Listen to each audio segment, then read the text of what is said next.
So what is cloud computing? Well, the idea of cloud computing is similar to Berners-Lee and Kayao's original business model, revised and expanded to take advantage of the growth of the World Wide Web. There's been a lot of interest in cloud computing in the media over the last few years, and a lot of people have written about its potential for the future.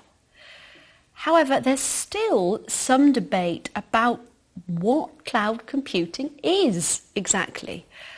For example, the science fiction writer William Gibson, who created the term cyberspace, has argued that its main usefulness lies in its vagueness.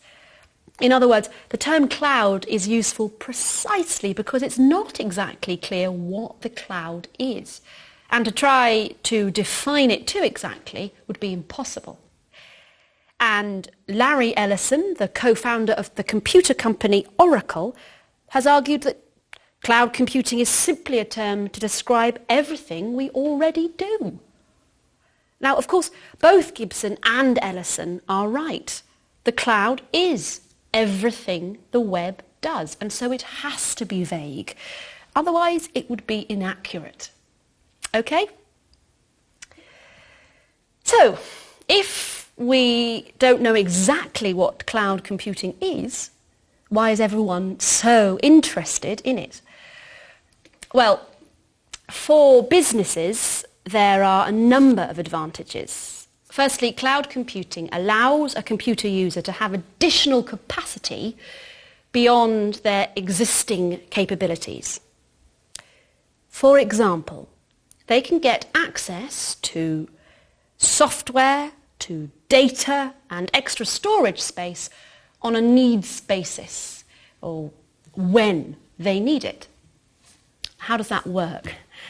Well, companies or individuals can get additional hard disk space by paying a fee for what they use. Now, that fee is normally much, much lower than the cost of buying, installing and maintaining new hardware. So, as a result, a company can have a sophisticated IT infrastructure with minimal investment. And this also means they don't have to invest in expensive upgrades as well. The second advantage is connected to the way that the hardware and the software are provided. Cloud computing is basically the delivery of a service rather than a product. So things like software, shared resources and information are supplied to users' computers from a centralized source via the internet.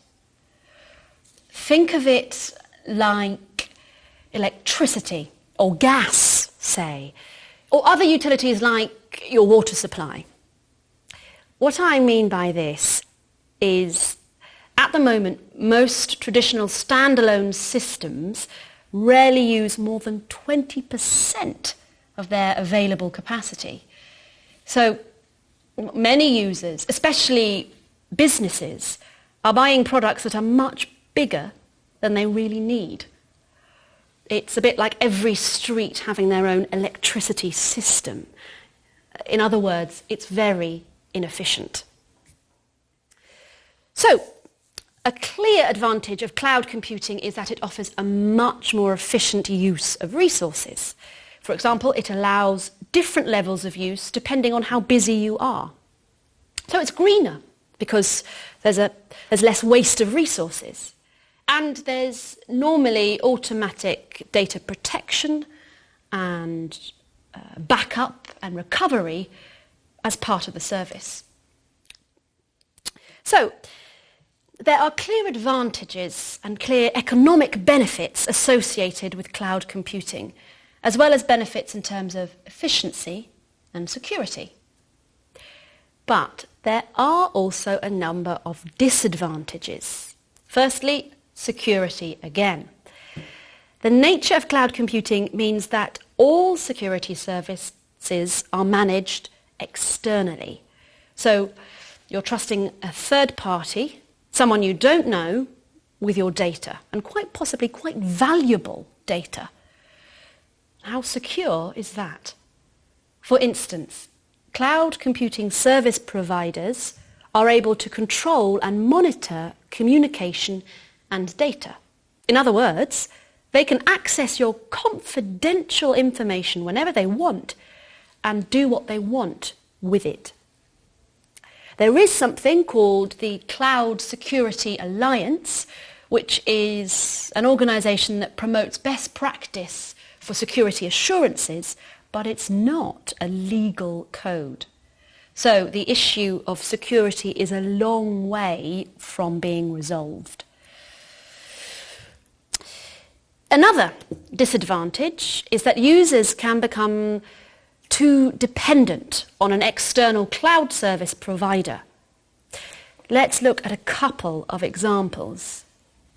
Firstly, there's the obvious risk that the service provider could go out of business.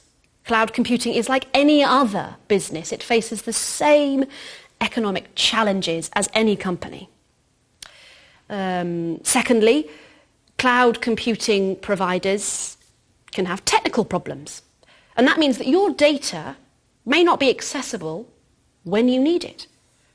And while this can happen with any service model, in this case with cloud computing, there's nothing the user can do to solve the problem.